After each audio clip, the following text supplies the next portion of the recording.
impressed of Anthony Joshua's last performance, but, he got the job done and, move on to the next. Those are the words of Andy the Destroyer Ruiz. And, when a fighter first fights, they get a victory or whatnot, especially a rival. You look for the usual suspects. You look for people to comment their reaction, their thoughts, their counterpunch on what they feel about the fight. You didn't hear anything from Andy Ruiz, and I think that was purposely. I think no one asked him about Anthony Joshua's performance, which they should have, but no one did, right? And he could have made a statement himself, but he didn't. But I think he didn't because he didn't want to come out like a blatant hater, okay? And that's what'll happen if the first thing you do is try to shoot down a person's performance, especially after a victory, right? So I don't think he did that then, so he waited, okay? So this is damn near March.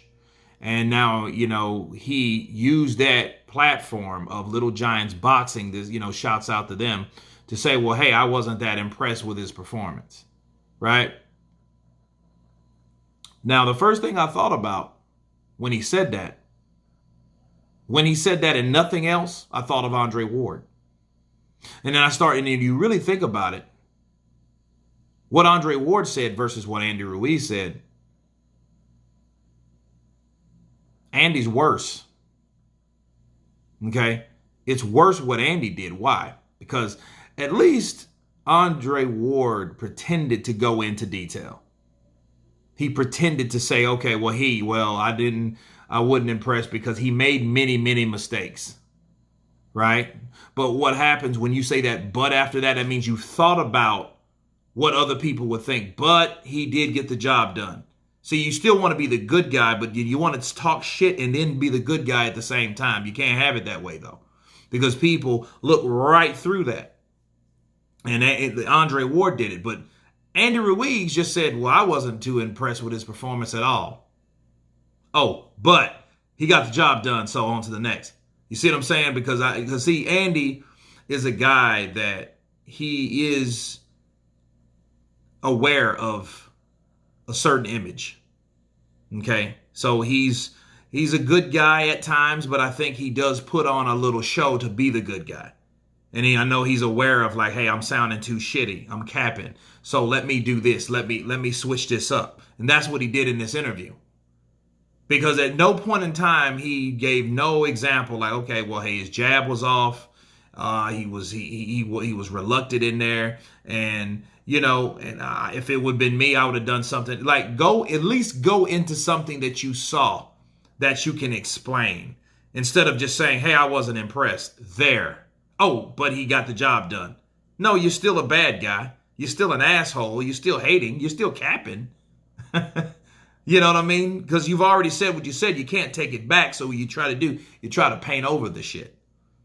And the other question I think of is like, okay, did he do a better job with beating Pulev or beating you? Counterpunch. See, someone like Andrew Ruiz, he was waiting to use that platform again to say something bad about Anthony Joshua. He waited, though. He didn't want to be that guy, that first guy, to make a comment or remark, right? But he did eventually do it. So at least, to say the least, it was on his mind to say something about Anthony Joshua's performance. Why? Because Anthony Joshua outboxed him and made him look foolish because, hey, he ate himself out of a fucking 3 major belts or 3 possible efforts to a major belt.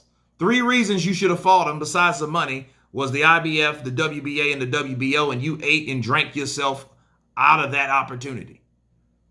However, while he was doing that drinking and eating, he was talking shit about AJ, saying that he couldn't box. He really couldn't fight, right?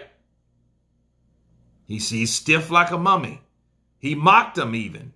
He even said, what I ain't going to do. I ain't going to fight him. I'm going to fight Wilder. I ain't going over there. They trying to set me up. He said all that shit. So we can't forget now. So let's just not don't look at Andy was like, okay, no, we seen Andy in power. We seen him in power, and that's how he got. So don't be surprised if that happens again if he does get the opportunity. right? But yes, it was capping. He was hating because he couldn't explain why he wasn't impressed. What did he do wrong? What could he have worked on? None of that. So there's no explanation. You just said something that was negative. Counterpunch. Right? But at the same time, it's justified. Why? Because Andy Ruiz got outboxed by a guy he said that couldn't box. That's no different from Wilder getting beat up and hurt by a guy that he claimed it couldn't punch, and his name is Tyson Fury. There's no difference at all. That's what happens when you put your foot in your mouth. But after you put it in your mouth and someone takes it out of your mouth and then kicks you in the ass with it, that's how you're supposed to respond. And that's how Andy Ruiz is responding. Now, we are yet to see what he plans to do. Maybe it's Chris Arreola or whatever. He needs a tune-up. By God, hurry up and do it. Right? How much reconstruction do you need? Can't you clean up as you go? Can't you lose weight as you train? Let's see you do something. Okay, that's my counterpunch to Andy Ruiz. Great fighter, fast fighter, very humble at times. But you can tell he had a sore taste in his mouth when they mentioned AJ. And that was his opportunity to let loose. But anyway, you guys tell me what you think about Andy Ruiz's comments towards Anthony Joshua. Of course, please subscribe. And you guys been Counterpunch. Peace.